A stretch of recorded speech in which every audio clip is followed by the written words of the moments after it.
Amigos míos, sean bienvenidos nuevamente a su canal de resoluciones en el área de biomédicas del Dr. Fares.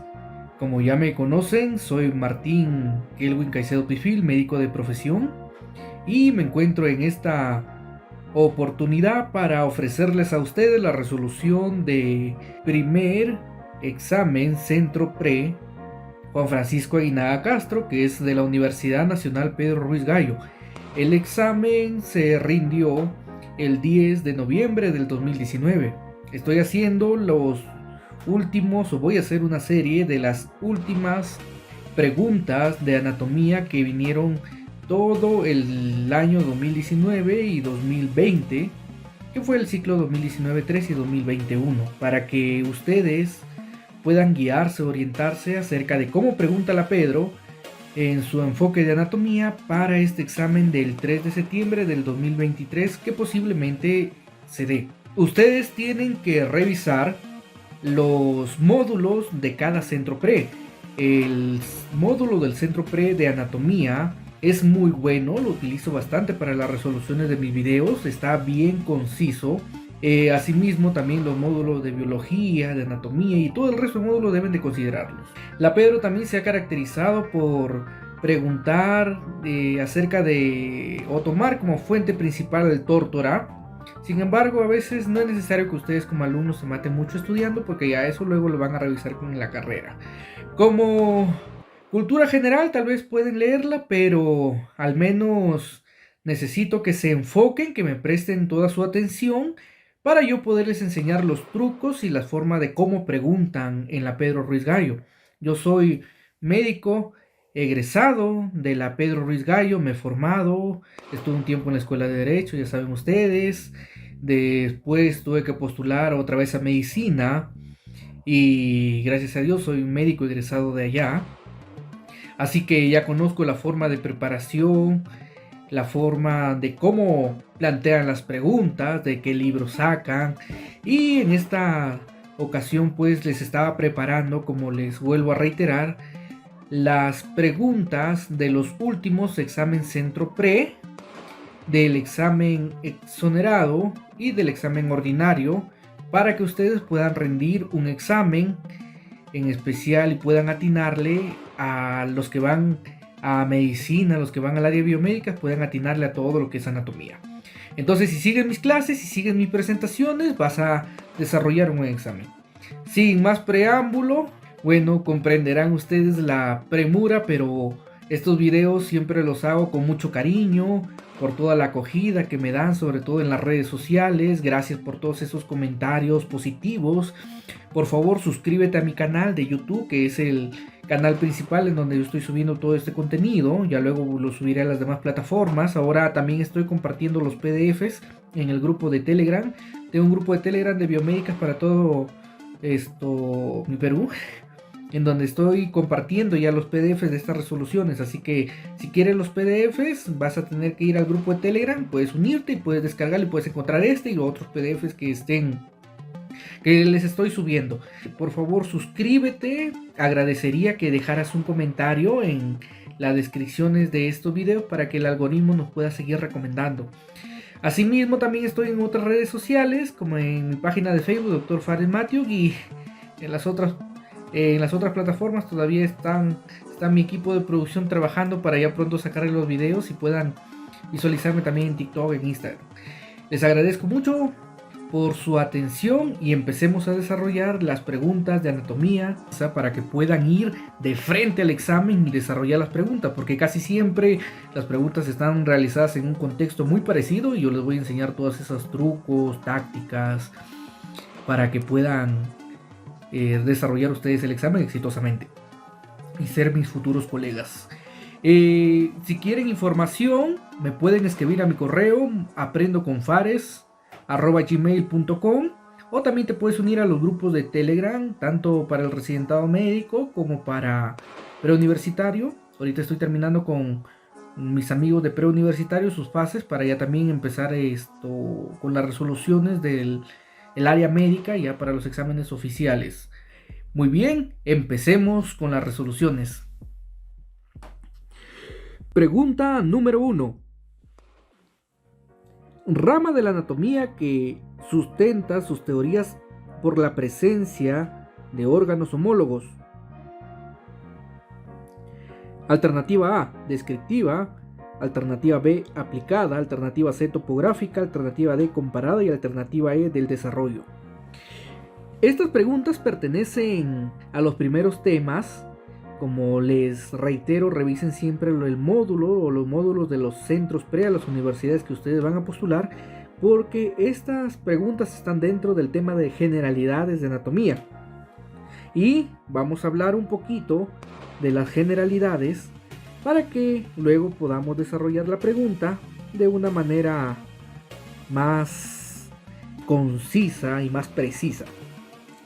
Anatomía viene de dos raíces griegas, ana, que significa por medio de, y tomos, que significa corte, cuyo significado debería ser por medio de corte, o se hace en este caso la contingencia de cortar para ver, ¿ya?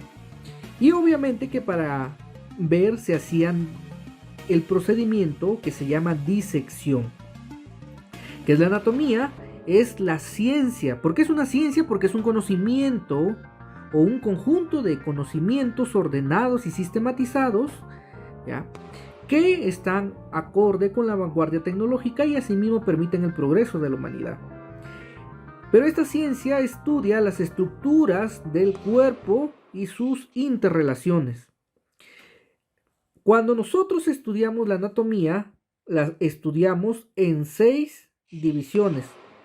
Primero, anatomía microscópica. Y si hay anatomía microscópica, pues también hay anatomía macroscópica. Y después está la anatomía aplicada, la anatomía comparada, la anatomía de superficie y la anatomía del desarrollo. La anatomía microscópica va a estudiar, como su mismo nombre lo dice, estructuras microscópicas, pero estas estructuras tienen que ser menos de 100 micrómetros y va a estar implicada 2 subramas, que en este caso vamos a poder resaltar a la histología, que estudia los tejidos, y a la citología, que estudia las células. La célula es la unidad básica funcional del ser humano, es estudiada por la citología. Cuando las células, como estás hablando de anatomía humana, se unen para formar tejidos, porque el conjunto de células organizadas forman tejidos funcionales. La ciencia que estudia los tejidos es la histología. En la anatomía macroscópica, como su nombre lo dice, estudia estructuras suficientemente grandes que se pueden observar a simple vista.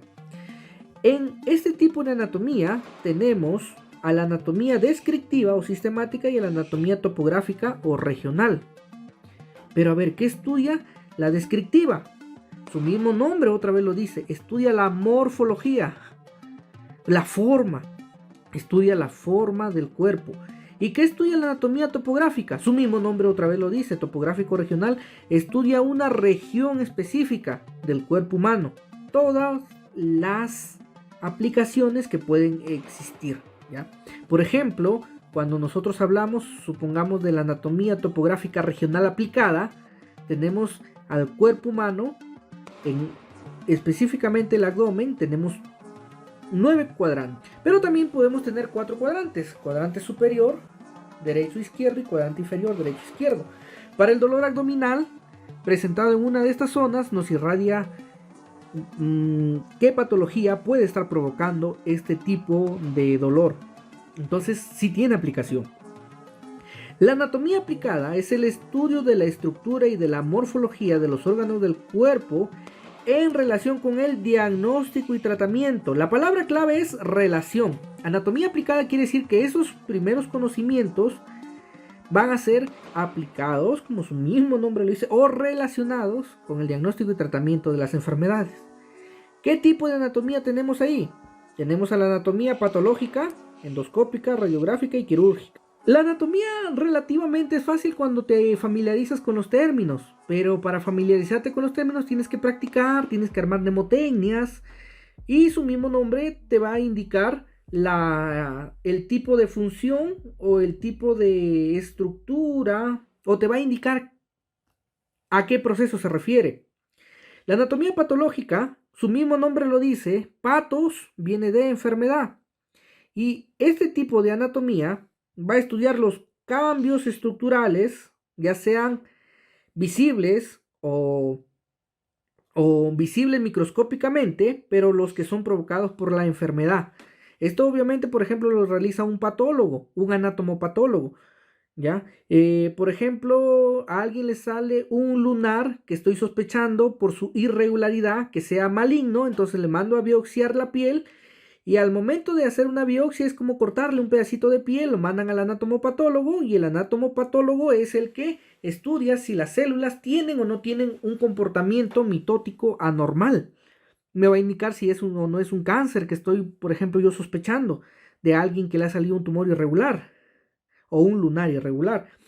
La anatomía endoscópica, su mismo nombre lo dice, utiliza a los endoscopios, ya usa instrumentos que permiten observar las partes internas del cuerpo.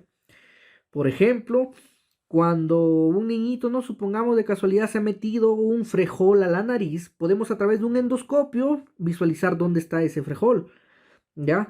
Esto podemos utilizar una endoscopía para visualizar el grado de afectación de las capas del estómago cuando una persona tiene una gastritis erosiva, por ejemplo, ¿no? O incluso puedes utilizar, ¿no? Puedes realizar una colonoscopía a un paciente que esté sospechando de un cáncer de colon, ¿ya? Entonces utilizas endoscopios. La anatomía radiográfica, como su mismo nombre otra vez lo dice, estudia las estructuras del cuerpo humano, ¿ya? Pero mediante los rayos X, ¿ya? La anatomía quirúrgica también estudia la estructura y la morfología de los tejidos y órganos del cuerpo humano, pero con la importancia en la cirugía. Por ejemplo, si yo realizo un, una operación para poder quitar la vesícula biliar, tengo que hacer un corte de Rocky Davidson, tengo que ver esto, a qué cuadrante, en relación a qué estructuras, para yo poder encontrar, pues, debajo del hígado, la vesícula, porque no voy, por ejemplo, a operar una vesícula, ¿ya? Y sería algo ilógico que yo empiece operando desde la espalda, ¿no? Eso no podría darse, no cabría en el sentido común, ¿ya? La anatomía comparada, su mismo nombre otra vez lo dice, ¿ya? Hace un parangón, o sea, es decir, una analogía, una comparación, dice, estudia la morfología y funciones de todos los animales vivos, desde el más simple hasta el más especializado, ¿ya? Y sustenta sus teorías por la presencia de órganos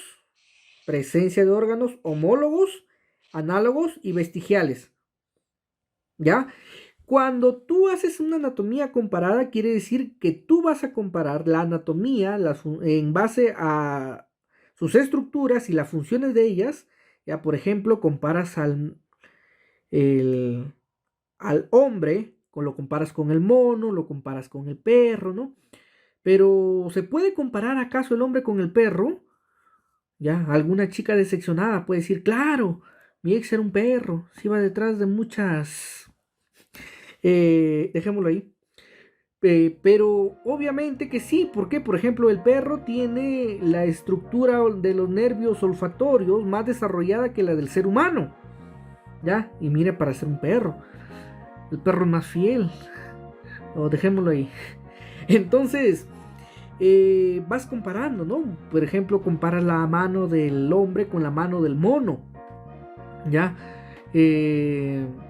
Comparas un cuerpo normal, ya, con un cuerpo, por ejemplo, que tiene alteraciones cromosómicas, ya, y que producto de alguna de elección de algún cromosoma, por ejemplo, pueden nacer siamés, pueden nacer con un dedo más, con dos dedos más, ya. Entonces, eso se da en la anatomía comparada, ya. Pero desde que ustedes ven en la pregunta órganos homólogos, análogos y vestigiales, eso es anatomía comparada. Por lo tanto, ya tenemos la respuesta. La respuesta, ¿cuál sería? La alternativa D. Rama de la anatomía que se sustenta sus teorías por la presencia de órganos homólogos es la anatomía comparada, ¿ya? ¿Existe la anatomía de superficie? Claro, estudia las marcas y los relieves corporales, ¿ya? Hay marcas, claro, ¿ya? Y esas marcas nosotros lo tomamos en cirugía como si fueran referentes para poder hacer un abordaje quirúrgico, ¿ya? Y es más, hasta inclusive, ¿no? Se pueden diseñar hasta inclusive los relieves corporales, ¿no? Si no, los cirujanos plásticos no podríamos diseñar, ¿no? Una buena cintura, podemos marcar esto bien el abdomen, ¿ya? Entonces se hace lipomarcación abdominal, ¿ya? Todo eso se ve en la anatomía de superficie. Y la anatomía del desarrollo, estudio del desarrollo desde el huevo o cigoto, ya hasta la forma adulta. ¿Ya? Esa es la anatomía del desarrollo, incluye pues prácticamente toda la embriología. Entonces ahí ya tenemos la respuesta, que la respuesta es la alternativa de anatomía comparada.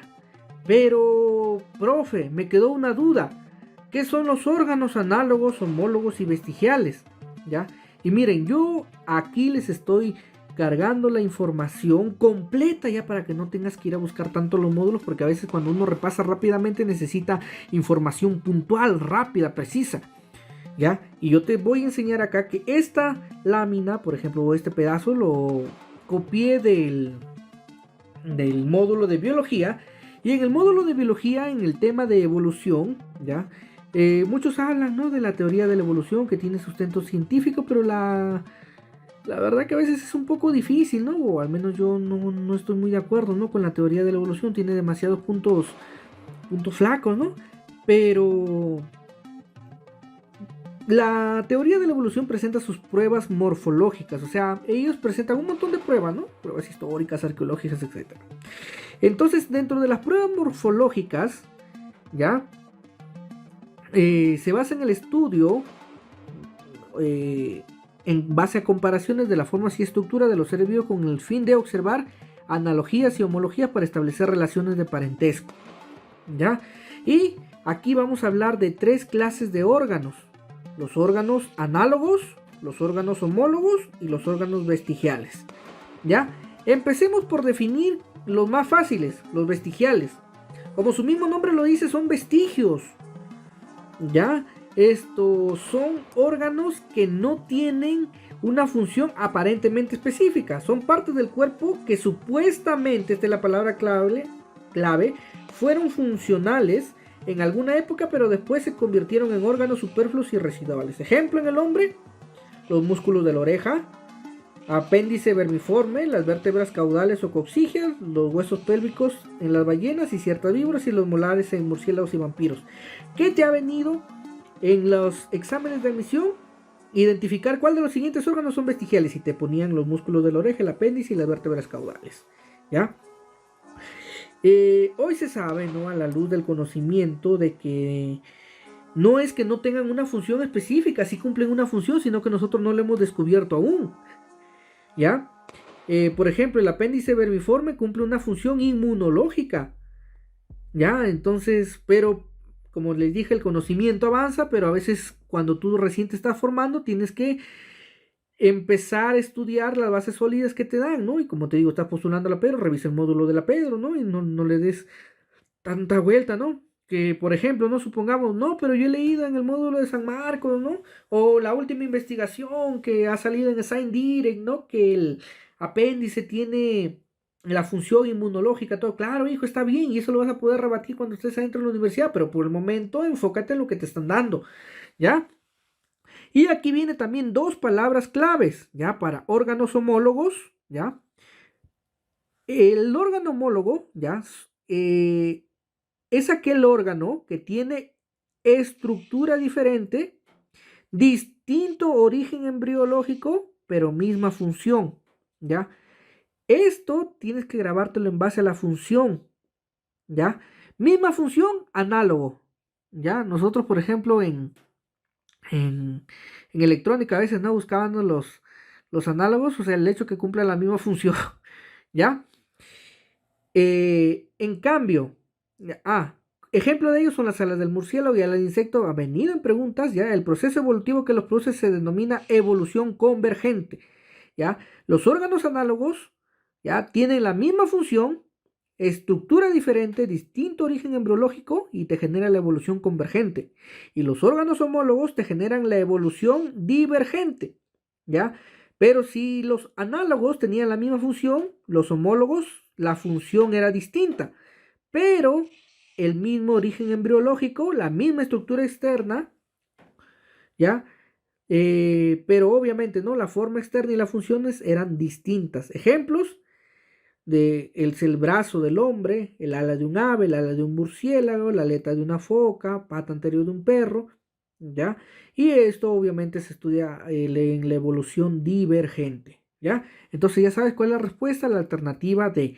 Y ya te expliqué qué son los órganos análogos, qué son los órganos homólogos y qué son los órganos vestigiales. Grábate bien estas palabras claves porque te van a preguntar tanto en anatomía como en biología, ¿ya?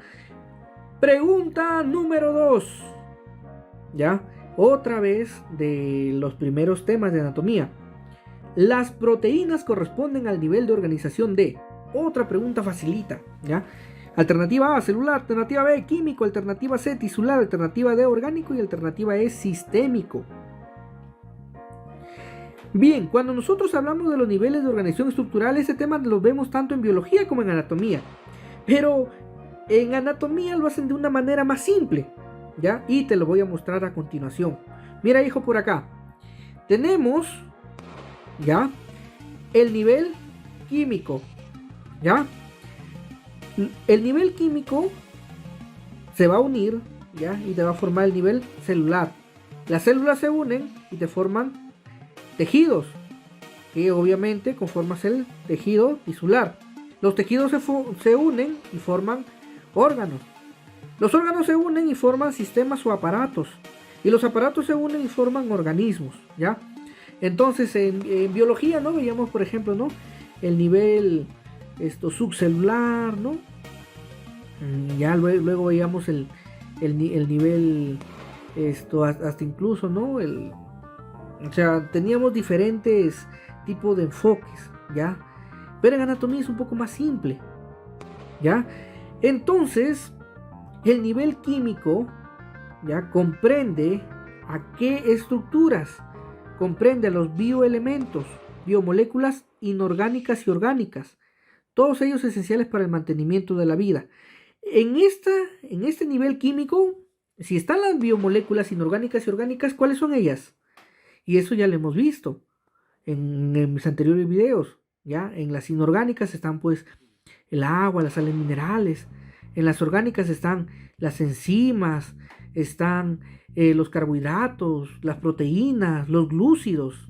Aquí les he colocado, ¿ya? Cuáles son las biomoléculas inorgánicas, lo que está diciendo el agua y las sales minerales. Las sales minerales pueden encontrarse disueltas, precipitadas o asociadas, y las biomoléculas orgánicas son carbohidratos, lípidos, proteínas, hormonas, enzimas, vitaminas y ácidos nucleicos. Este cuadrito se encuentra en el módulo de biología, ¿ya? Entonces, obviamente que tú tienes que llegar a un momento en donde tienes que saber integrar tus conocimientos. Y al momento que empieces a relacionar los conocimientos, se te va a hacer mucho más fácil poder aprender. Entonces, las proteínas corresponden al nivel de organización. A ver, tienes celular, químico, tisular, orgánico y sistémico. Proteínas, de frente, ¿cuál es? El nivel químico. Ahí están los bioelementos, ¿ya? El resto obviamente pues no puede ser, ¿no? Ni celular, ni las células, ni los tejidos, ni los orgánicos, ni el sistémico. Pero vamos a estudiar a ver qué podemos aprender de los demás niveles. Las células son las unidades estructurales y funcionales básicas de todo organismo. Pregunta que cada rato viene. Realizan las funciones esenciales: nutrición, reproducción y la de relación o adaptación. Los tejidos son grupos de células. Como les dije, todas las células se unen y forman tejidos. Suelen proceder de una célula precursora común, porque obviamente esos tejidos tienen que ser de células parecidas y trabajan todas juntas para llevar una determinada función. Los 4 tipos básicos de tejidos son el epitelial, conectivo, el muscular y el nervioso. Estos cada uno tiene sus clasificaciones, pero los 4 principales son epitelial, conectivo, muscular y nervioso. El nivel orgánico está conformado obviamente por los órganos, que son la unión de varios tejidos. Y tenemos también al nivel de sistemas. Ahora, hubo un tiempo en donde se hacía la diferencia entre sistemas y aparatos. Se hablaba, y hay algunos libros, que cuando los tejidos son similares o tienen un origen embriológico similar, forman un sistema. Y cuando existen tejidos que son diversos o tejidos diferentes, se conforman los aparatos. Ya, muchachos, en algunos libros de anatomía antigua van a encontrar esa diferencia. Les digo porque la Pedro a veces hizo diferencia en esto. ¿Ya? Actualmente ya no existen, digamos, esta división. Ya de frente se le llama a todos sistemas. ¿Ya? Y pregunta de examen de admisión han venido cuáles son los sistemas de relación, de coordinación, de nutrición y de perpetuación. El sistema de relación es el esquelético, el muscular y el sensorial, con el cual tú vas a percibir y te vas a mover en un entorno.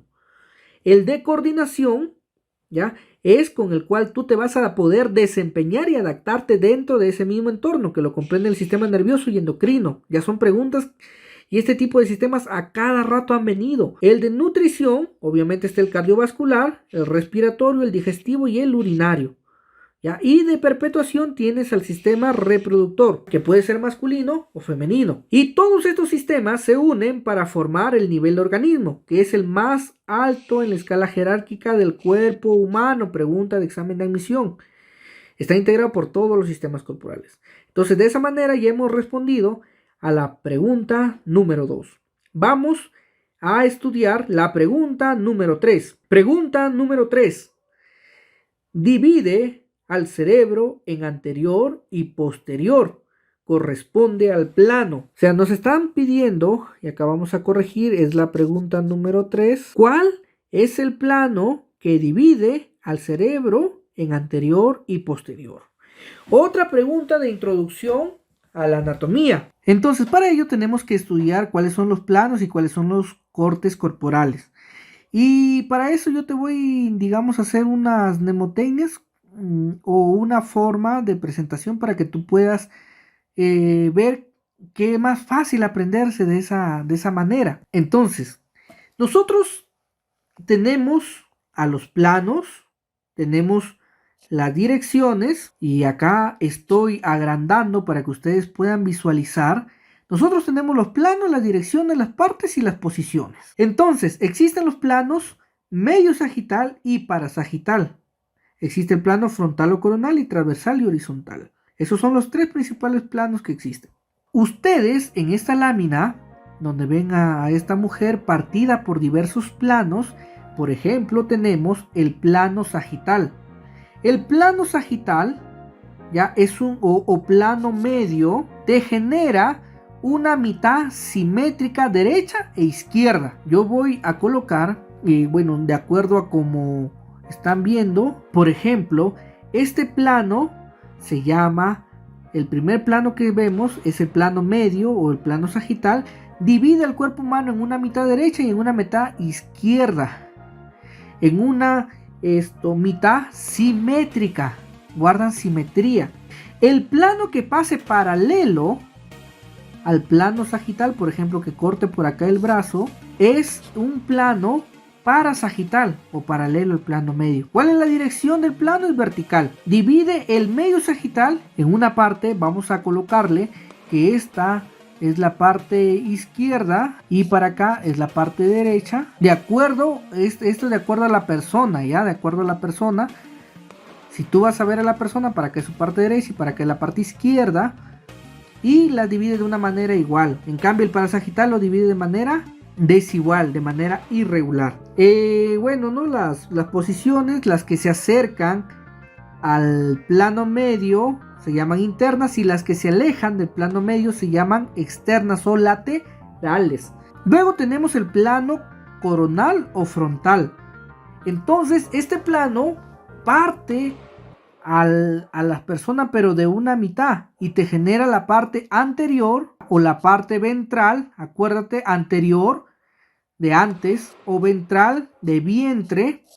Y para la parte de atrás, ya, esta es la parte de delante o la parte de adelante. Te digo esto para que puedas memorizar o puedas recordar. Y para atrás, ¿no? Para atrás que está la cola, para que ustedes se acuerden, está la parte, si este es posterior, la parte anterior, perdón, si este es anterior, la parte de atrás es la parte posterior. Si este es ventral, la parte de atrás es caudal. Uno es para el vientre y el otro es para la cola, ¿no? Y si este es adelante, esto sería atrás. Estos son sinónimos. Y luego tenemos al plano transversal, que te genera un corte. Y este corte vas a ver que existe una parte superior y que existe una parte inferior. Ese es el plano transversal. Entonces, el plano transversal, la parte superior también se le denomina la parte craneal o la parte cefálica. ¿Por qué? Porque apunta al cráneo, apunta a la cabeza. Por eso se le llama cranealocefálica, ¿ves? Y la parte inferior también puede denominarse como la parte caudal inferior, ya, o caudal. Entonces ya ustedes ven la terminología y la orientación de los planos, ¿ya? Tienen el plano coronal o frontal, el plano medio y el plano transverso. ¿Cuál es el que divide el cerebro en anterior y posterior? Listo. Tenemos, por ejemplo, mirando a una persona de manera lateral y nosotros, o en la pregunta, nos dice que divide el cerebro en anterior y posterior. Entonces, como ya te dije, imagina el plano y cortan de una manera recta, ¿ya? Entonces, de esta manera, este plano frontal o coronal está dividiendo al cerebro en una parte anterior y en una parte posterior. Entonces, de esta manera ya puedes conocer cuál es el plano que divide. ¿Cuál es el plano? ¿El frontal o el plano coronal? ¿Existen otros planos? Claro, claro que existen otros planos. Claro que existen variaciones de los planos. Pero tú suficiente con que sepas eso, te vas a ubicar bien. Pueden ver acá el plano sagital y medio o medio sagital o medio, el plano coronal o frontal que es el plano de rosa y el plano horizontal que está de color amarillo. Pueden ver la terminología y pueden ver, por ejemplo, de manera directa, de manera frontal, cómo está cortando el plano sagital y medio. Mira lo que estaba diciendo. El plano sagital y medio. Acá tienes el plano parasagital que pasa paralelo al plano sagital. Luego tienes al plano, por ejemplo, horizontal, que corta en ángulo de 90 grados tanto el plano sagital como el plano coronal. Eso también ha venido como pregunta en el examen de admisión. Entonces, ¿qué otra cosa más tenemos? Revisando una de las láminas que se encuentran en el internet, encontré una cuya autora está en la slide y ella hace una división un poquito más específica. Como le digo, mucho va a depender de la universidad a la cual vas postulando. Por ejemplo, ¿cuál es la definición de los planos? Son líneas imaginarias, obviamente, que atraviesan el cuerpo humano en posición anatómica. ¿Cuál es la posición anatómica? Cuando el sujeto está de pie, ¿ya? O está parado, como pueden decir ustedes, está con los pies formando una V, está con las palmas de las manos hacia adelante, está erguido. ¿Cuál es la importancia? Que permite tener una mejor ubicación y descripción de las estructuras que nosotros las podemos tomar como referencia esos planos. Entonces, existen planos que son secantes, que cortan el cuerpo, y existen planos tangentes que pasan apenas rozando el cuerpo. Dentro de los planos secantes se ubica el plano sagital, el plano transversal, el coronal y el oblicuo. También existe un plano oblicuo. Y está, ¿no?, su sinónimo de plano sagital, también llamado plano vertical. ¿Cuáles son sus características de cada uno de ellos? Y sus divisiones. Es una muy bonita lámina, me gustó y por eso se las quise compartir para que ustedes también puedan tener esta referencia de las divisiones de los planos. ¿Por qué? Porque siempre hay más que poder aprender, siempre es bueno saber organizarse. Entonces esta diapositiva es muy bonita para que ustedes puedan saber. ¿Divide al cerebro en anterior y posterior? ¿Es el plano frontal o es el plano coronal? La respuesta sería la alternativa A. Pregunta número 4. el número de huesos de las regiones dorsal, lumbar y cervical de la columna vertebral respectivamente son. Pregunta de oseología o del sistema óseo. Pregunta relativamente fácil que nos hace revisar cuáles son los componentes del esqueleto axial. Entonces digamos que el esqueleto humano se divide en esqueleto axial y esqueleto apendicular. Pero en el esqueleto axial, es decir, el esqueleto de la axis, del eje central, nosotros tenemos a las regiones de la cabeza, al hioides, a los huesecillos del oído medio, a la columna vertebral y al tórax. Dentro de la cabeza tenemos al cráneo, los huesos del cráneo y los huesos de la cara. Pregunta de examen de admisión: ¿cuántos huesos son del cráneo? 8. El número de huesos de la cabeza, 22.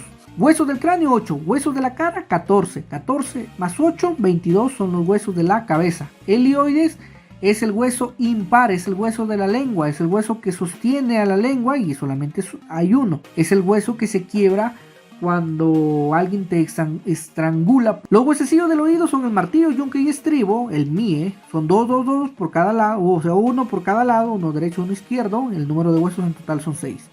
La columna vertebral, que es el eje del esqueleto, está conformada por las vértebras cervicales, que son 7.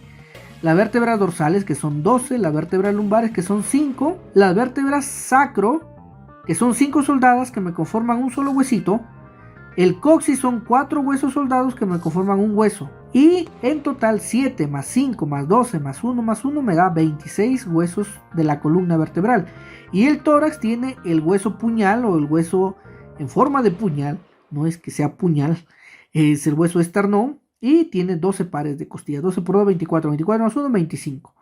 Pregunta de exámenes de admisión. Y estas son las que vienen, hasta incluso el número de huesos. Por eso es que te estoy trayendo también acá todas las láminas. Y acá tienes ya a la columna vertebral. Y estas láminas están muy bonitas porque te cuentan cuáles son las vértebras. Y mira, por acá. Vértebras cervicales tenemos 7. La primera es el atlas y la segunda es el axis. ¿Ya? La vértebra que no tiene cuerpo es el atlas. El axis tiene la apófisis odontoides. ¿Ya? Pregunta de examen de admisión.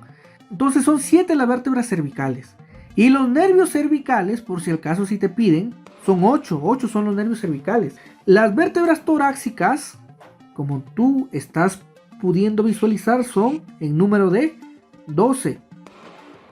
Las vértebras lumbares son el número de 5. Obviamente que entre vértebra y vértebra hay discos intervertebrales. El sacro tienes 1 y el coxis tienes 1. Esta es una vista anterior. Y dentro de la vista lateral, nosotros también tenemos la curvatura cervical, ya formada por las 7 vértebras cervicales. Tenemos una curvatura torácica, tenemos la curvatura lumbar y la curvatura sacra. ¿Ya? Entonces ya analizando estos dibujos ya tú puedes resolver con toda seguridad. ¿Cuántos huesos son en la región dorsal? Dorsal o torácica se llama. Por eso, miren, acá en este libro aparece como curvatura torácica y acá, miren, aparecen como vértebras dorsales. Por eso te digo que este cuadradito es del módulo del centro pre y te viene con ese nombre, ¿ya? Vértebras dorsales son 12. Vértebras lumbares son 5. Y las vértebras cervicales son 7. La alternativa sería la C. La C de casita. Terminamos de desarrollar la pregunta 4. Pregunta relativamente fácil. Pregunta número 5. Se ha emocionado la secretaria al momento de tipearme las preguntas. Pregunta número 5. ¿Es un componente inorgánico de la matriz ósea? Otra pregunta del sistema óseo. Como es de las primeras semanas, entonces me están haciendo otra pregunta del sistema óseo. ¿Es componente inorgánico de la matriz ósea? La matriz ósea o la sustancia intercelular, como ustedes están pudiendo ver en la lámina, se divide en dos. Tienen ustedes la porción inorgánica y la porción orgánica. Y ahorita van a sacar ustedes su deducción por qué se llama orgánica y por qué se llama inorgánica. La porción inorgánica corresponde a las 2/3 partes del hueso. Está constituido por fosfato de calcio, el 85%, los cuales van a formar la hidroxiapatita, cuya fórmula la ven a continuación. Tiene 10 átomos de calcio, 6 de fósforo, 24 más 2, 26 de oxígeno y 2 de nitrógeno. Entonces ustedes ven ahí la hidroxiapatita con su fórmula, que son responsables de la dureza del hueso, la parte inorgánica. Presenta además carbonato de calcio, sulfato de magnesio, sodio y potasio. Mientras que la porción inorgánica ya también se llama oseína, su otro nombre, y está formada por colágeno, 95%, proteoglicanos y glicoproteínas. La pregunta ¿es componente inorgánico de la matriz ósea? Alternativa A, colágeno. Alternativa B, glucoproteínas. Alternativa C, proteoglicanos. Alternativa D, lipoproteínas. O alternativa E, hidroxiapatita. Tú ya viste que el componente inorgánico que le da la dureza al hueso está compuesto principalmente por hidroxiapatita. Entonces la respuesta sería la alternativa E, hidroxiapatita. Vamos ahora a la pregunta número 6. Pregunta número 6. Aparato muscular. La capacidad del músculo de poder recuperar su longitud después de una contracción corresponde a la propiedad. Nos están haciendo la pregunta acerca de las propiedades del tejido muscular. Y las alternativas son A, contractibilidad, B, elasticidad, C, excitación, D, tonicidad y E, extensibilidad. Tenemos que estudiar cuáles son las propiedades del tejido conectivo. Y también, si tú eres muy hábil, te vas a dar cuenta que estas propiedades prácticamente tienen la definición en su propio nombre. Las propiedades son contractibilidad, tonicidad, elasticidad, excitabilidad y extensibilidad. La contractibilidad, como su nombre lo dice, el músculo se va a poder contraer. Y al momento de contraerse es la capacidad. Todas son capacidad, mira, todas son propiedades o capacidades. Pero este es de la fibra muscular para acortar su longitud, palabra clave. Acortar su longitud, contractibilidad, se contrae el músculo. La tonicidad es el estado de semicontracción muscular, por los cuales los músculos pueden estar semi-relajados o semi-contraídos y están aptos y listos para contraerse. La elasticidad es la capacidad de la fibra muscular para poder recuperar su longitud inicial. La excitabilidad es la capacidad de responder estímulos a través de que tiene que existir un umbral de excitación y se aplica la ley del todo o nada. ¿Qué quiere decir? O se excita todo el músculo cuando hay un suficiente estímulo que puede excitar a todas las fibras musculares, ¿ya? O si el estímulo es un umbral, no estimula a todo ese conjunto de fibras musculares, ¿ya? Por lo tanto, tiene que ver un suficiente estímulo que tiene que pasar el umbral de excitación para que se estimule todas las fibras musculares, porque si no, no se estimula nada. Y la extensibilidad es la capacidad de la fibra muscular para extenderse. Su mismo nombre lo dice. Entonces, volvemos a la pregunta. Es la capacidad del músculo para poder recuperar su longitud. Vendría a ser la pregunta número 6. Para poder recuperar su longitud. Y es la alternativa B, elasticidad. Acuérdate del globo. El globo es elástico. Lo inflas. Luego lo desinflas, claro que ya no vuelve a quedar como está inflado, pero el globo es elástico y de esa manera, al recuperar su longitud inicial, está cumpliendo con la propiedad de la elasticidad. Vamos a la siguiente pregunta, la pregunta número 7. Otra pregunta de tejido muscular. Y con respecto a esto, como les digo, revisen mucho su módulo. Dice, proteína del músculo liso que se une al calcio durante la contracción. Alternativa A, actina. Alternativa B, troponina. Alternativa C, miosina. Alternativa D, calmodulina. O alternativa E, tropomiosina. Si bien es cierto, los eventos de la contracción muscular puedes estudiarlos a nivel molecular, ¿ya? O a nivel de la proteinómica, y es muy bonito, ¿ya? Pero para tu examen de admisión tienes que aprender cosas puntuales, ¿ya? Y esas cosas puntuales están en el módulo del Centro Pre de la Pedro. Por ejemplo, tú tienes un músculo, ¿ya? El músculo recibe un estímulo y este músculo va a contraerse. Imagínate que a este músculo le vas a pasar electricidad y ese músculo se contrae. Entonces, ¿por qué se contrae? Porque hay fibras nerviosas y existe una unión neuromuscular. Es decir, dentro del músculo corren fibras nerviosas. Y estas fibras nerviosas te van a generar una respuesta. Al músculo le llega un estímulo y vamos a ver qué sucede puntualmente después que le llegue el estímulo. Cuando un impulso llega a la terminal axónica, o sea, al terminal obviamente del axón, las vesículas sinápticas liberan acetilcolina, pero obviamente las que están en el axón liberan la acetilcolina, que se transmite por el impulso por el sarcolema de la fibra muscular. El impulso viaja enseguida por los túbulos transversales y el retículo sarcoplásmico. Y acá está, miren. En la contracción, ustedes tienen acá la placa motora. En la placa motora está el botón terminal. En este botón terminal, en este tipo de vesícula, se libera la acetilcolina, ¿sí? Esta acetilcolina liberada se une a los receptores, pero va a viajar obviamente a través de los túbulos T. Pregunta de examen de admisión: túbulos T o túbulos transversos es por donde viaja la acetilcolina. Este impulso transmitido lo que hace es que va a excitar, en este caso, al retículo sarcoplásmico, y este retículo sarcoplásmico va a liberar calcio. El calcio es el principal elemento, libera calcio para que se produzca la contracción. Ojo, ten cuidado con eso. Y ese calcio se va a unir a estas proteínas musculares. ¿Ya? El calcio se une a la troponina, la liberación de los iones de calcio que se combinan a la troponina, ¿ya? Y hacen que ésta tire de la tropomiosina, con la cual quedan expuestos los sitios ligadores de miosina en la actina. Movimientos que se hacen a nivel de lo que son las proteínas musculares, la actina y la miosina, ¿ya? La actina son los filamentos gruesos, la miosina son los filamentos gruesos y la actina son los filamentos delgados. Entonces se van a superponer.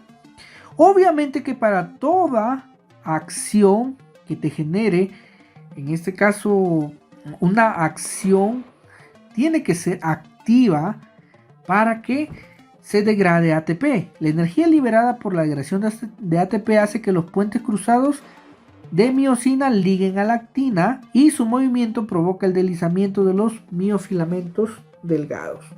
Entonces ya tiene la respuesta de que el calcio se une a la troponina. ¿Qué troponina? A la troponina C. Pregunta de examen de admisión otra vez. ¿Ya? Y finalmente la actina se desplaza sobre la miosina y de esa manera se inicia la contracción. Para la relajación, la acetilcolina es removida por la acetilcolinesterasa. Se va otra vez a recaptar el calcio para el retículo sarcoplásmico y por lo tanto todo va a regresar a su posición inicial. Tener cuidado con el proceso de la contracción. Entonces tú nomás tienes que aprenderte cuáles son los elementos que intervienen y de qué manera el calcio se une a la troponina C y la actina se desplaza sobre la miosina. A tener cuidado en eso. ¿Ya? Entonces, proteína del músculo liso que se une al calcio durante la contracción. ¿Cuál es la proteína? La troponina. Y de las troponinas, la troponina de tipo C. La respuesta sería la alternativa B. Ahora sí, vamos a la pregunta número 8. Pregunta número 8. Otra pregunta acerca de las propiedades musculares. Clase de estímulo que genera la respuesta en el músculo esquelético. Otra vez, les estaba hablando de los umbrales, ¿ya? Las propiedades del tejido muscular ya le hemos revisado. Son la propiedad de contractibilidad, de tonicidad, elasticidad, excitabilidad y extensibilidad. Como me están hablando de estímulo, la palabra clave, ya tú ya identificaste la palabra clave, y estímulo se relaciona con la excitabilidad. ¿Y qué es la excitabilidad? Es la capacidad para responder a los estímulos. Excitabilidad también lo pueden encontrar como la propiedad de irritabilidad. Así lo preguntan a veces en biología. ¿Ya? Entonces, como les decía, la excitabilidad se rige mediante el suficiente umbral para que se genere una respuesta que me va a generar la excitación, y se rige mediante la ley del todo o nada. Pero ¿cuántos umbrales existen? Porque acá hemos puesto umbral de excitación, ¿ya? El umbral es la intensidad mínima, ya que debe tener un estímulo para ser capaz de generar un potencial de acción en la neurona. ¿Ya? Es decir, para hacer que la neurona se excite, ¿ya? Y para poderle meter, digamos, voltaje a la neurona y la neurona se excite. Existen 3 clases de estímulos o de umbrales. ¿Cuáles son estas 3 clases? Está el estímulo umbral, está el subumbral y está el supraumbral. El umbral es la mínima intensidad necesaria para generar un potencial de acción. ¿Ya? El subumbral, obviamente que la intensidad ya es menor a la necesaria y no te genera respuesta. Y el supraumbral tiene una intensidad mayor al mínimo necesario y también es capaz de generar potencial de acción. Los estímulos son umbral. El umbral es la cantidad mínima para que se genere un potencial de acción.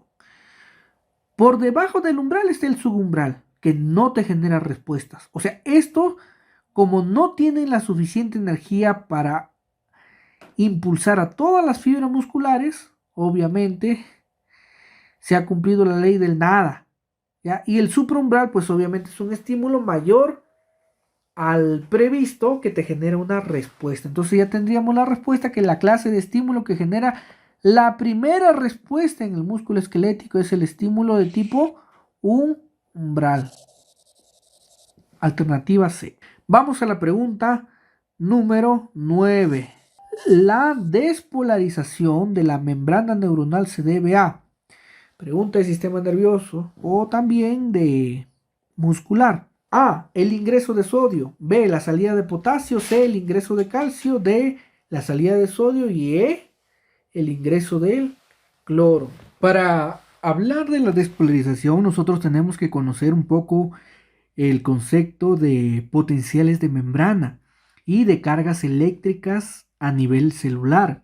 Cuando nosotros hablamos del potencial de membrana, el potencial de membrana es la diferencia entre el voltaje de la carga interna con la carga externa, ¿ya? Cuando está en reposo aproximadamente es de menos 90 milivoltios. Es decir, en la parte externa la carga de las células es positiva y en la parte interna la carga de las células es negativa. Alrededor de menos 70 voltios negativo en el interior de las células, ¿no? Las fibras nerviosas, ¿no? Obviamente pueden, cuando no transmiten señales nerviosas es de aproximadamente menos 90 voltios, ¿ya? Entonces tenemos también, ¿no?, que saber cuándo son fibras musculares, cuándo son fibras nerviosas.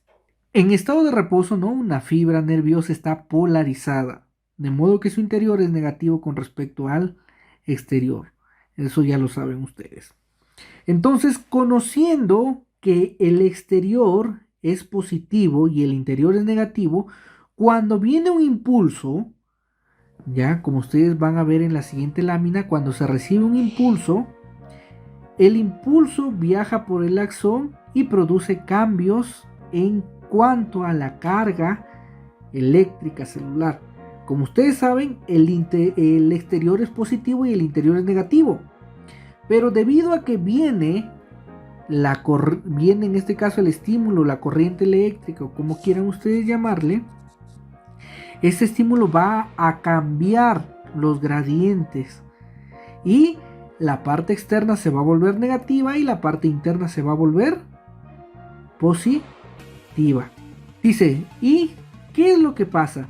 se van a cerrar los canales de potasio y se abren los de sodio. ¿Cuál es el principal protagonista? Es que se abren los canales de sodio en la despolarización. La despolarización es cuando viene el estímulo y empieza a cambiar, a trastocar las cargas para generar obviamente una respuesta. Esto es posible gracias a las bombas de sodio y potasio. Ya el sodio cambia la carga de la neurona, dejándola positiva por dentro y negativa por fuera. ¿Quién es el ion principal? El sodio. Deja positiva la carga por dentro y negativa por fuera. Es importante recordar que la despolarización no se produce una vez, es por partes, como una ola. Entonces, ya conociendo esto, la despolarización de la membrana neuronal se debe o se produce debido al ingreso de los iones de sodio, o en este caso de los cationes de sodio. Salida de potasio no, ingreso de calcio menos, salida de sodio menos, ingreso de cloro menos. Entonces ya con eso podemos responder a la pregunta. Entonces recuerden bien, el exterior de la célula tiene una carga positiva, el interior tiene una carga negativa. Cuando se produce un estímulo se cambian las cargas, el exterior se pone con carga negativa y el interior con carga positiva.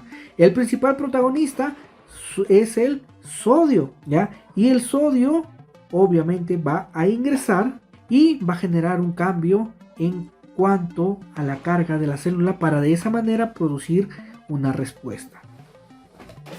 La respuesta sería ingreso de sodio. Las preguntas sí estuvieron un poquito de nivel.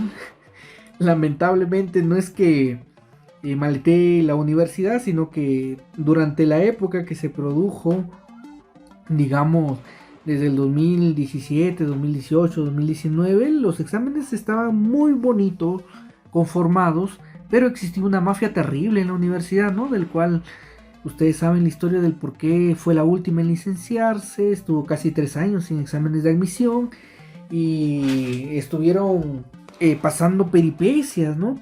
Porque la corrupción era demasiada. Las preguntas eran muy buenas, pero salían, se vendían los exámenes, entonces era todo un caos, ¿no? Esperemos que con el licenciamiento haya cambiado ya las cosas y vamos a continuar resolviendo la pregunta 10. La pregunta 10 nos dicen, pregunta 10, constituye partes del tronco encefálico. Ítem 1, cerebelo. Ítem 2, protuberancia. Ítem 3, diencéfalo. Ítem 4, bulbo encefálico. Ítem 5, mesencéfalo. Vamos a ver cuáles de ellas pertenecen al tronco encefálico. Si tú revisas las divisiones por el internet del sistema nervioso central, pues existen un montón, porque son varios los enfoques, los puntos de vista. Sin embargo, para la Pedro, como te digo, tienes que tratar de memorizarte un esquema que yo me acuerdo que hice en mis primeras videos. Realicé un esquema del cual prácticamente vienen todas las preguntas en cuanto a las estructuras y a las divisiones del sistema nervioso. Y lo voy a poner a continuación. El sistema nervioso se divide en dos: sistema nervioso de relación y sistema nervioso vegetativo o autónomo. El sistema nervioso de relación otra vez se divide en dos: sistema nervioso central y sistema nervioso periférico. El sistema nervioso periférico está constituido por los nervios y los ganglios. Digamos que los ganglios son los cuerpos neuronales y los nervios son las prolongaciones de estos cuerpos neuronales, o en este caso el conjunto de haces que forman estas prolongaciones neuronales. Los ganglios están compuestos por, en este caso, los somas de las neuronas, y los ganglios pueden ser ganglios aferentes o ganglios eferentes. Los aferentes ingresan, los eferentes salen.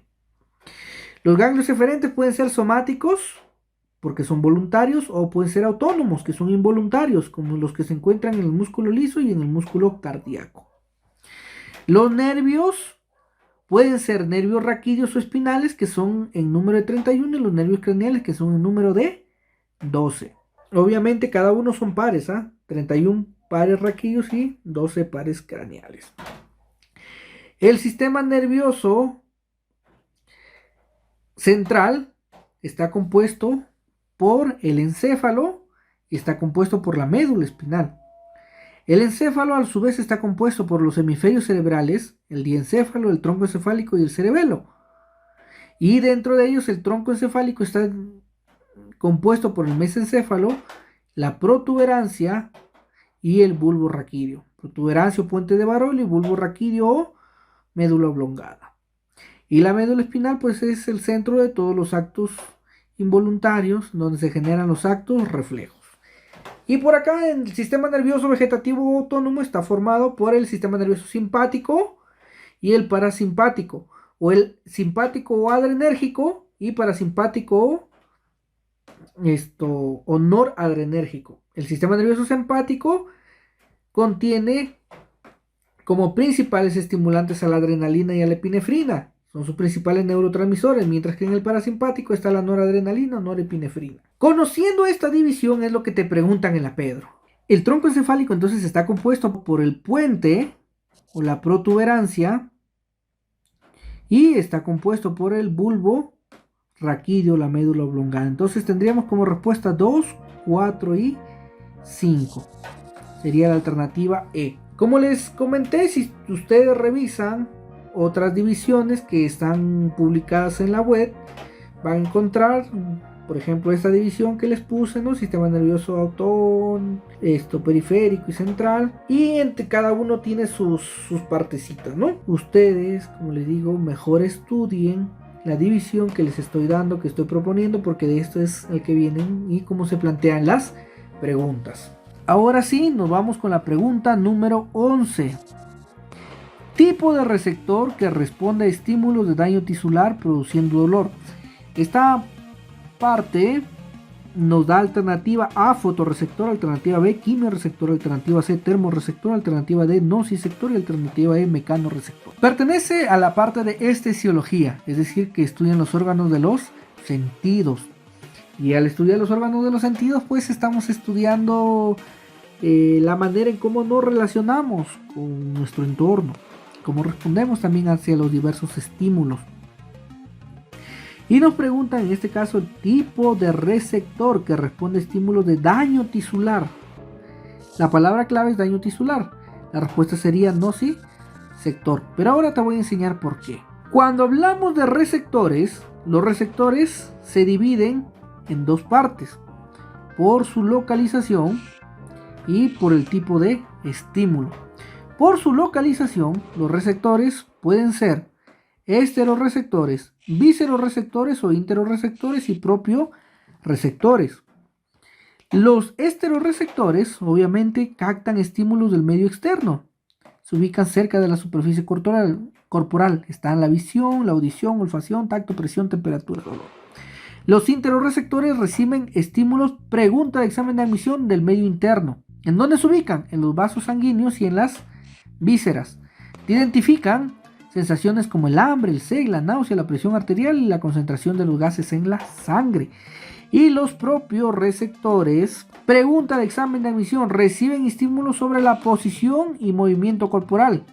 Están presentes en los músculos, en las estructuras de los usos musculares, está presente en los tendones, a través del órgano tendinoso de Golgi y en las articulaciones como los receptores kinestésicos, y en el oído interno, en las células vellosas. Todas estas han sido preguntas de examen de admisión. Ahora, por el tipo de estímulo, los receptores pueden ser mecanorreceptores, termorreceptores, nociceptores, fotorreceptores y quimioreceptores.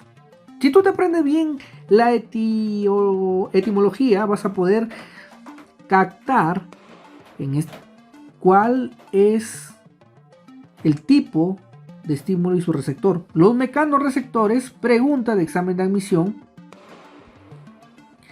identifican la deformación física del receptor mismo. Presión, tacto, deformación, estiramiento y vibración. Ejemplo, los usos musculares, receptores tendinosos y articulares y los receptores vestibulares.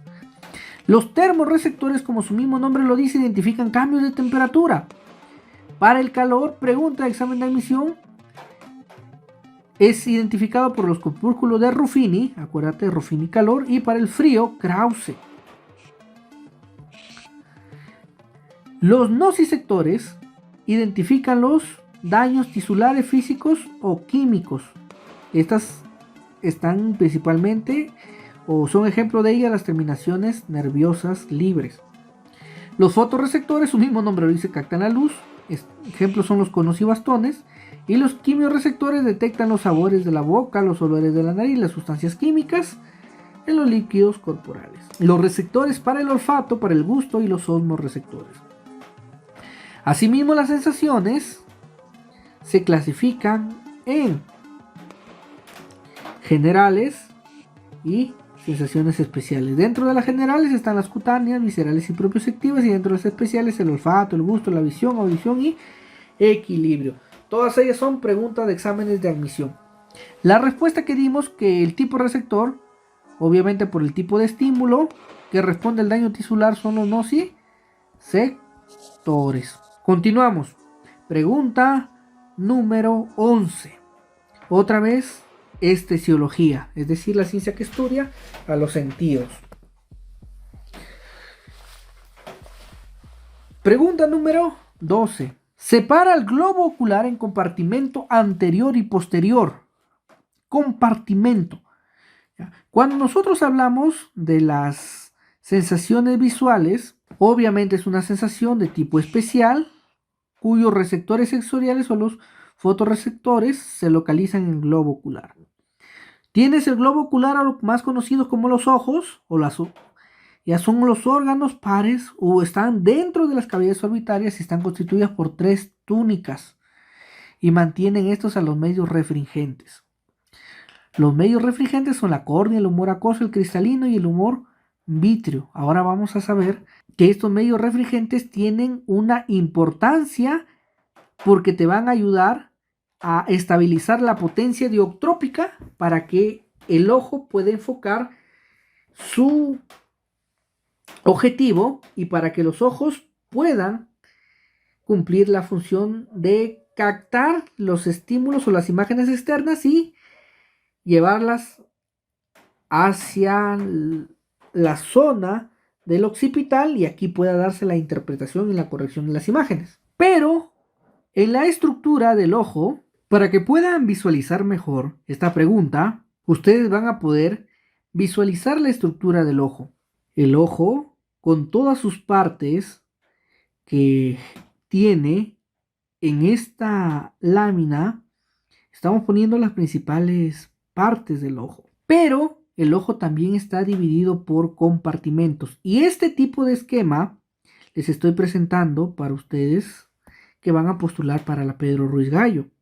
Y nos vamos a tomar como referencias algunas estructuras del ojo. Tenemos la córnea, tenemos el iris, el cristalino y la retina. Entre cada límite o cada espacio que esté entre ellos se van a conformar las cámaras y los compartimentos. En la parte anterior, más anterior, tenemos a la córnea y en la parte más posterior tenemos a la retina. Entre la córnea y el iris está la cámara anterior. Entre el iris y el cristalino está la cámara posterior. Y entre la córnea y el cristalino o lente, todo eso corresponde al compartimento anterior o segmento anterior o polo anterior. Esos 3 nombres tiene. Mientras que en el cristalino hasta la retina conforman el polo más grande, que es el polo posterior, segmento posterior o compartimento posterior. Y el compartimento anterior contiene todo lo que es el humor acuoso, mientras que el compartimento posterior contiene al humor vítreo. Conociendo esto, ahora sí vamos a analizar qué otras preguntas del examen de admisión han llegado. Entonces, para responder a la pregunta, separa al globo ocular en compartimentos anterior y posterior. ¿Quién es el que separa el compartimento anterior y posterior?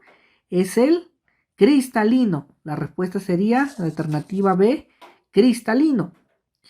Pero otra pregunta sería, por ejemplo, ¿quién divide a la cámara anterior y la cámara posterior? Sería el iris. ¿Ya?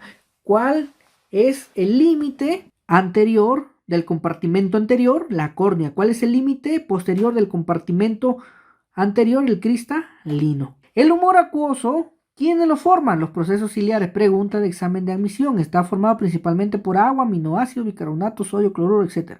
Después de formarse, pasa a la cámara anterior a través de la pupila para luego drenarse en el conducto de Schlenk hacia las venas. Pregunta de examen de admisión. Pasa hacia la cámara anterior.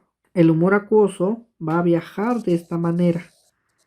De la cámara posterior hacia la cámara anterior. Y se drena a través del conducto de Schlenk. Pregunta de examen de admisión. El cristalino, lo que hemos hablado. El cristalino es un lente biconvexo y elástico formado por fibras proteicas. Se encuentra entre el iris y el humor vítreo.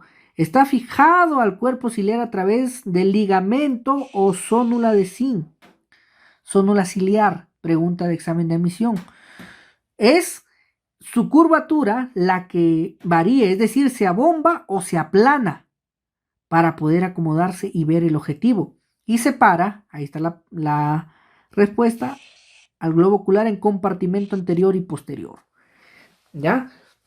Tienen que grabarse lo que viene. Y el humor vítreo, ya, es sustancia transparente, ¿no? Ubicada en la cámara vítrea, está constituido por ácido hialurónico, otros polisacáridos y la mayor proporción es agua. Favorece el metabolismo y su función es mantener la presión intraocular. Entonces, con este esquema es el cual tú vas a poder responder cuando te vengan los límites de las cámaras o los compartimentos en el ojo. Bien, ahora sí vamos a pasar a la siguiente pregunta, pregunta número 13. En la pregunta número 13 también les estoy dejando algún tipo de mnemotecnia. Conmigo vas a aprender todas las mañas de las preguntas que vienen en el examen de admisión para la Pedro Ruiz Gallo. La alteración hormonal que produce la diabetes insípida. Vamos a ver cuál es la alteración hormonal que produce la diabetes insípida. A. Aumento de la antidiurética. B. Aumento de la insulina. C. Disminución de la antidiurética. D. Disminución de la insulina. Y E. Aumento de la aldosterona. Para conocer esto, primero tenemos que conocer que en la hipófisis existe una hipófisis anterior, la glándula hipófisis, la glándula madre, la glándula maestra, la glándula pituitaria, que descansa en la silla turca del hueso esfenoides. Todas esas son preguntas de examen de admisión. Contiene dos lóbulos, el lóbulo anterior y el lóbulo posterior. El anterior, conocido como la adenohipófisis, y el posterior, conocido como la neurohipófisis. La parte anterior, la adenohipófisis, elabora hormonas, mientras que la parte posterior solamente almacena. Por eso es que te grabas todo con palabras claves.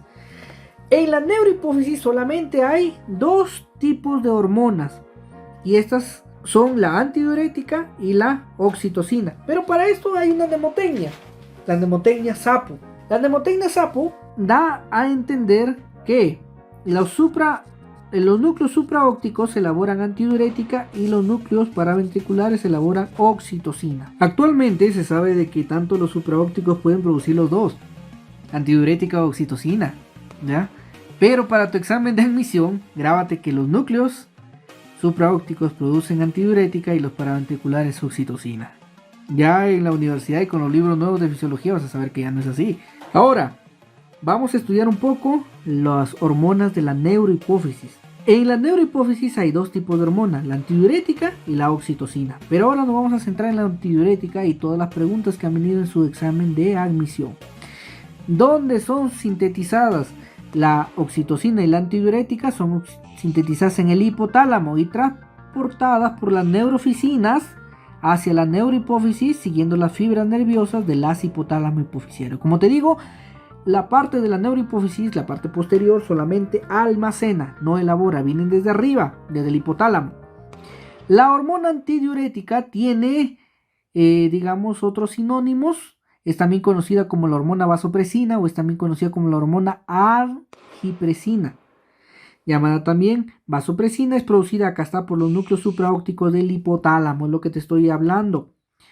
Disminuye la diuresis, aumenta la reabsorción de agua. Para que te acuerdes, acuérdate que la antidiurética va a reabsorber tanta agua. ¿A nivel de dónde? A nivel del túbulo contorneado distal y túbulo colector. Preguntas de exámenes de admisión, ¿ya? Y de esta manera obviamente van a disminuir en este caso la producción de orina. ¿Por qué? Porque están jalando todo el agua posible, ¿ya? Grandes dosis pueden causar contractura de la musculatura lisa arteriolar, produciendo un aumento de la presión arterial. Por eso es que se le llama vasopresina. Y el aumento de la volemia, ¿ya? Es decir, que cuando aumenta mucho, o sea, tiene mucha sangre, ¿ya? Frena la secreción de antidiurética. O sea, cuando hay mucha sangre, ¿ya? O mucho volumen sanguíneo, mediante un feedback se frena la secreción.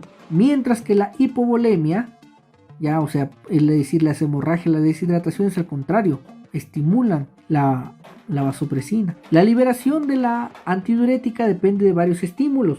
¿Cuáles son ellos? La regulación osmótica y la regulación del volumen circulante y la presión arterial.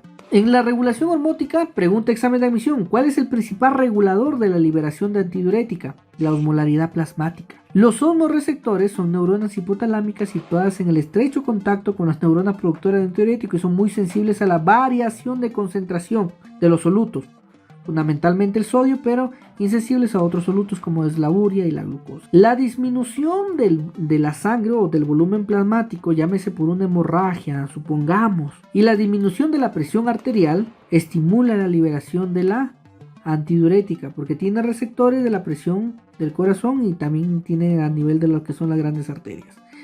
Ahora sí nos vamos a estudiar la enfermedad. La Pedro Ruiz Gallo sí se caracteriza por preguntarte las patologías. En la diabetes insípida, ¿cuál es su característica? La liberación de grandes cantidades de orina diluida. O sea, hay orina que tiene baja concentración y por eso es hipotónica. El volumen de la orina sobrepasa los 50 mililitros por kilogramo por día. Y la osmolaridad urinaria, como está bien diluida, está por debajo de los 300 miliosmoles. ¿Ya? ¿Y por qué se causa? Por falta de liberación. Esta es la palabra clave. Ya, muchachos, es falta de liberación de la antidiurética. Cuando la diabetes insípida es a nivel central o bien por la ausencia de respuesta del riñón cuando la diabetes insípida es nefrogénica. Es decir, cuando está malogrado, digamos, el cerebro es diabetes insípida a nivel central. Cuando está malogrado el riñón, o mejor dicho, no hay una respuesta en el riñón, la diabetes insípida es de tipo nefrogénica. ¿Cuáles son los síntomas? Poliuria persistente, sed excesiva y polidipsia. Entonces, conociendo ya esto, o sea, es decir, que hay una falta de liberación de la ADH. La alteración hormonal que produce diabetes insípida es la disminución de la antidiurética. Respuesta a la alternativa C. ¿Ya? La alteración hormonal que produce la diabetes insípida, respuesta, disminución de la hormona antidiurética. Ahora, otra pregunta más que hayan regresado, vamos a leer la última parte. Nos dice, la vasopresina u hormona antidiurética es fundamental para controlar el volumen de agua. Muy bien, su control principal se realiza mediante los osmoreceptores que se activan con osmolaridades superiores a los 280 miliosmoles por litro y concentraciones de sodio superiores a los 135 mil equivalentes por litro. Aumenta la resorción del agua filtrada mediante la inserción de canales de agua, que los canales de agua se llaman acuaporinas, específicamente quien más interviene en la acuaporina 2, en el túbulo colector de las nefronas, permitiendo el paso del agua hacia el intersticial. Eso también han venido preguntas de exámenes de admisión, todo lo que te estoy subrayando. Ahora, vamos a pasar a la siguiente pregunta. Pregunta número 14. Hormona que favorece el parto y la inyección de leche materna. Otra pregunta de endocrino. Como ya hemos hablado y ya hemos dicho, la glándula maestra, la pituitaria o glándula madre, se divide en dos, anterior y posterior. La anterior, también conocida como adenohipófisis, y la posterior como neurohipófisis. La anterior elabora hormonas, la posterior solamente almacena las hormonas que vienen del hipotálamo. Y ahora nos están preguntando, ya hemos hablado de la neurohipófisis, ¿ya? Pero vamos a hablar de, en este caso, la otra hormona, que es la oxitocina. Nos pregunta cuál es la hormona que favorece el parto y la eyección de leche. Bueno, ya la respondí, que es la oxitocina, y vamos a justificarla por qué. La oxitocina, como te enseñé en la mnemotecnia sapo, se produce por los núcleos paraventriculares. ¿Ya? Produce la contracción de la musculatura lisa en el útero, favoreciendo el parto. Pregunta de examen de admisión. ¿Qué más? La oxitocina causa la contracción de las células mioepiteliales de la glándula mamaria, facilitando la eyección de la leche. Tiene que venirte la palabra clave, eyección de la leche. Y en este caso tiene que haber un estímulo, ya cuando se succionan los pezones, obviamente de una mamá que esté dando de lactar. La oxitocina y la vasopresina se sintetizan en el hipotálamo. Entonces, conociendo esta justificación, ya sabemos que la respuesta es la oxitocina. Ahí está la palabra clave. La palabra clave ahí es eyección y parto. Siguiente pregunta. Pregunta número 15. Espero no equivocarme en la numeración. Pregunta número 15. Otra vez vamos a analizar preguntas del sistema nervioso, del sistema endocrino. Nos dice, son hormonas que se almacenan en la hipófisis posterior. Otra vez la misma pregunta. ¿Ven por qué les digo que viene lo mismo? ¿Ya? Y yo te estoy enseñando la forma en cómo se presentan este tipo de preguntas.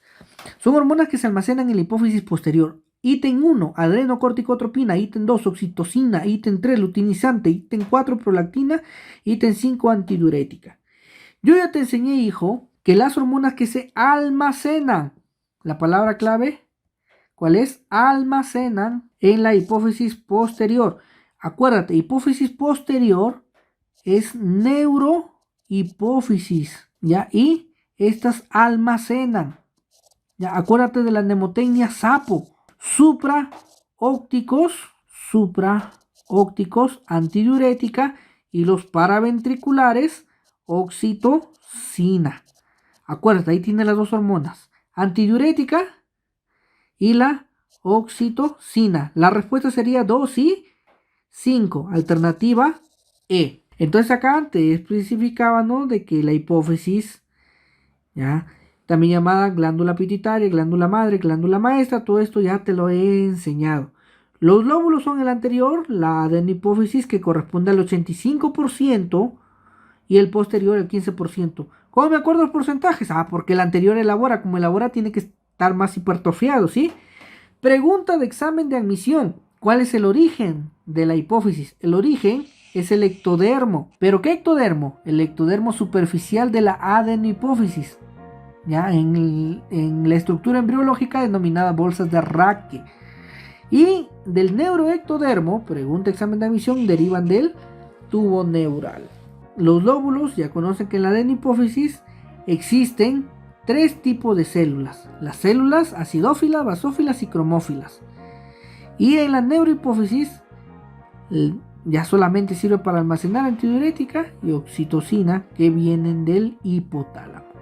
Entonces ya hemos respondido la pregunta número 15. Vamos a seguir respondiendo pregunta número 16. Estructura dentro de un organismo que generalmente está compuesta de diversos tipos de tejidos que forman una unidad estructural. Esta pregunta creo que está en la parte de biología, pero también se puede desarrollar en anatomía, ¿no? O sea, tanto hay temas que coinciden y que tanto la anatomía como la biología no son mutuamente excluyentes. Alternativa A, organelo. Alternativa B, célula, tejido, órgano, individuo. Estructura dentro de un organismo que generalmente está compuesta de diversos tipos de tejidos. ¿Cuál es el nivel que agrupa varios tipos de tejido? El nivel órgano. Ya, acá arriba han puesto organelo, ¿no? O sea, como un distractor. Pero la respuesta es el nivel órgano. Ya conocemos que las células son las unidades básicas, estructurales, funcionales. Y las células, al agruparse, forman tejidos. Los tejidos persiguen una determinada función y son el conjunto de varias células. Son 4 los tejidos básicos: el epitelial, conectivo, muscular y nervioso. Estos tejidos se agrupan para formar los órganos, que es la respuesta a nuestra pregunta. Y estos órganos, al agruparse, forman sistemas, que son de 4 tipos: de relación, coordinación, nutrición y perpetuación. Y estos se agrupan para formar los organismos. Si quieres en biología los organismos se agrupan y forman poblaciones, es decir, organismos de la misma especie. Las poblaciones se agrupan y forman comunidades. Las comunidades se agrupan, ¿no? Y te forman ya todo el ecosistema y toda la biosfera y todas las niveles que ya conoces en biología. Entonces, ahí hemos terminado con todas las preguntas de anatomía. Habiendo concluido ya todas las preguntas, les paso a dejar la bibliografía. Ustedes saben de que no es que uno invente el conocimiento, sino se organiza de acuerdo a las necesidades que tengamos como sociedad. Eso se ve reflejado en la universidad.